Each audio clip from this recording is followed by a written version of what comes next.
So right here, I have my Tesla coil. You've probably seen this before in a lot of my videos because it's just randomly sitting on my workbench. But the real thing is, you might notice some tape on it, and the bottom side has changed quite a bit. The difference is I added this different high voltage pulse generator module, which is way more powerful. And I have my old spark gap here, and I've cleaned it up a little bit because it was getting like all rusty inside. And so here's the old module. You can see that's been pretty old. I've used it for about a year and a half, and one of the capacitors inside it blew up. So I don't really think I can even find a use for this anymore. But right here, here's the Tesla coil, and pocket away. And so the Tesla coil, it produces about, I don't know, maximum is like 150,000 volts because it makes some 1.5 inch discharges at like, if it's really powerful. And the other thing is, this module draws like 4 amps at its 5 volt rating, and I'm only driving it off of 2.5 volts right now because that's right. Bench power supply limits the current, so I only get like 6-7 watts of input power, even though this thing could go up to like 20 watts. So this is like puny amount of. This is very, very low on this thing, and I might eventually get a buck boost converter to, I don't know, pair it off with a battery or something. So,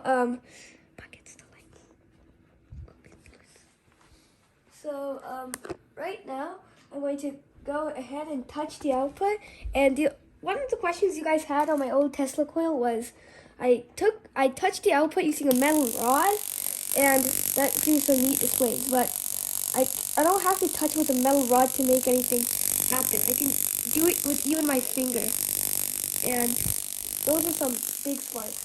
And one thing I really liked was putting a piece of a roll of electrical tape over here to see the ionic discharges coming from it.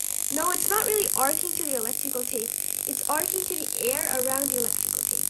So the voltage is so high, the air literally breaks down. And there's the arc gap at the bottom of the Tesla coil. Yeah, it could work a bit better, but this is how good I've had it right now.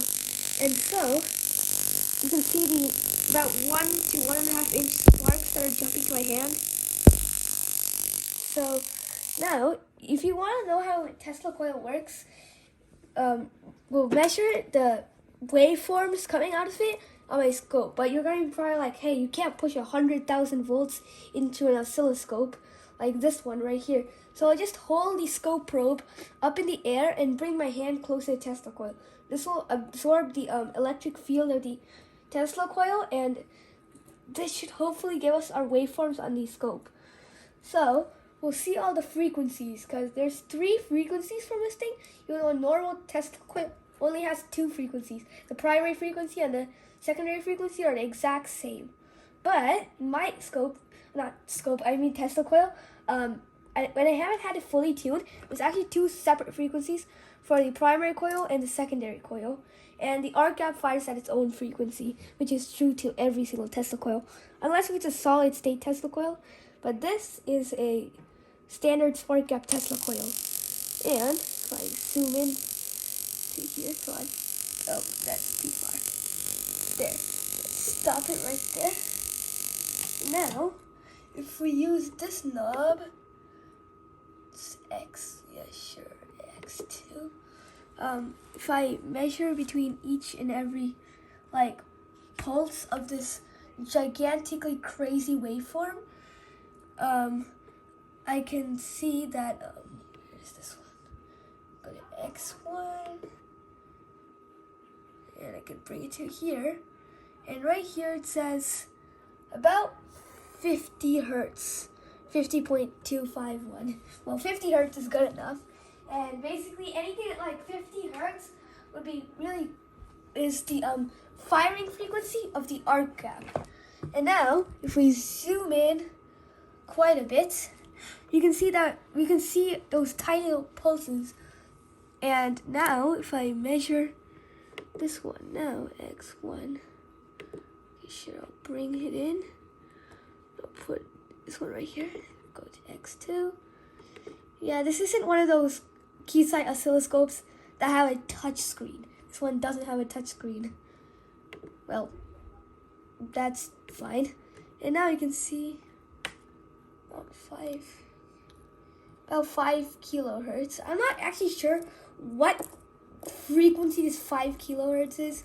Is it the capacitor inductor resonant frequency of this part of the primary coil frequency and the capacitor resonating? And I'm pretty sure that's something like a couple megahertz. So I'm not really sure what frequency this is. If you know anything about this frequency, you might as well tell me in the comments. And if you zoom in, you might notice that we have yet another frequency in here. So let's see that frequency. So if I bring this in here, let's measure the whole wavelength. So now we got this. Let's get the other cursor. Where is it? There. Put at the other trough. You can see that's a frequency of about 30 kilohertz. That's quite a bit different than what I've measured before.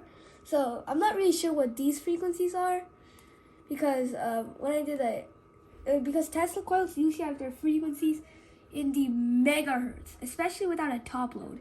And since my Tesla coil, it's really weird. Like I don't add a counterpoise to the ground electrode of this thing, and it still works fine. It works worse if I add a counterpoise, and the other thing is it works worse if I add a top load. So this Tesla coil is insanely confusing me out.